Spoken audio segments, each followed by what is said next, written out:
Maayong buntag dahil sa inyong tanan mga kalapad. Welcome and welcome back again to my mini vlog for today's video.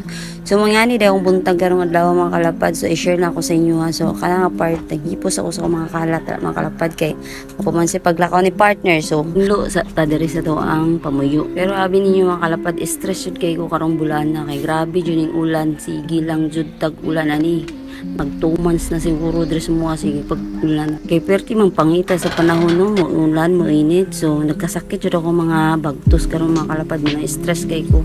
So dahil nga part mga kalapad ako nang gibulad ang mga banig sa ko mga bagtos kay para mauga sa dug maiwas sa baho sa bad. Tagabuntag na jud ako na routine na ako nang ibulad ang ilang mga banig dress taas. So ngani ka init karong adlaw nya ni gumana na mo kalit sa nag-ulan, so mo na jud nagdala sakit sa kong mga iro. Maay na lang pud kay kami wa pud mi nagkasakit sa kong partner. Human ako na mga kalapad, so ako sa jung pakano na ako ang pilar kay siya jud napuruhan ani sa sakit kay 5 days jud ni siyang wa jud siya na ulaid. Sige na lang jud siya pahungit nako. So kana pud iyang mama kanang puti natakdan na sad siya, nagsipon na pud na siya, pero ako na siyang giagapan dayon og gamot. Pero kani si Pilar gabi jud 5 days jud ni nagwanta jud ko ani niya Pilar, kaya ako jud siyang giatiman kay di jud ko gusto nga asa na pud padulungan kung di ni ato ni siya atimanon. So yung ani niya mga rutina ni tagabunta gabi hungit-hungit sa jud ngani niya, lugaw na akong gipakaon ni mga kalapad, tapos gatas. So mao ra jud niya akong kanunay pakaon sa iya, lugaw ra jud og gatas kay di mo siya mukaon og uban na pagkaon. Kabalo ako nga dili jud sila magdugay ning kalibutan manang hintes buhi pa sila para sa ko di jud ako ikadalo ang ilang pila ka years sa kalibutan. Kung mahimo ako jud silang tambalan. Kung makaya na og tambalan jud na ako na effortan jud na ako na balang mabilar ko pila ka gabi. Pero kung di na jud kaya at least gibuhat na to tanan atong best para maulaan siya.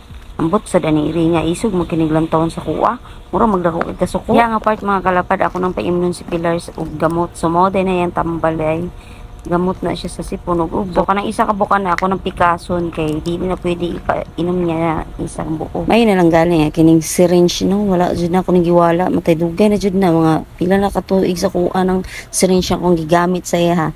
So pag human mga kalapad naghinglo na jud og padayon na ni akong hidaanan kay daghan pa jud kay kupil unon diri mga kalapad. Lagi kay gumikan lagi ani mga kalapad pag uns ganay may kasakit-sakit sa akong mga alaga mga kalapad, di jud ko focus aning buhaton diri sa balay. Matanggong jud na ako mga pilunon kay nga no naa kung nahuna perminti kabalaka sa ko ang alaga kay kung tinuod pa lang jud mo nga animal lovers no, makarelate jud mo sa ko ang side ba kung about sa ingon ani nga natruma naman jud ko nawadaan ko mga iro ba sa una nga love kay nako na love jud nako taman sakit kay bay masakit pa jud kaayo kaysa sa mabulagan alaway nabot mo tag love life.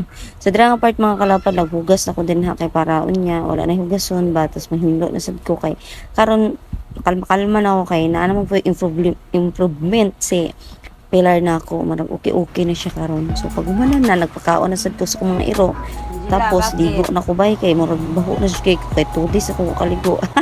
Di bitaw ay joke lang 1 day. So pagkatapos na mga kalapad may retain ako, sige na ko minut-punot na akong akira kay makawala dyan na ako na siya stress mga kalapad ay ano man trip naman duha.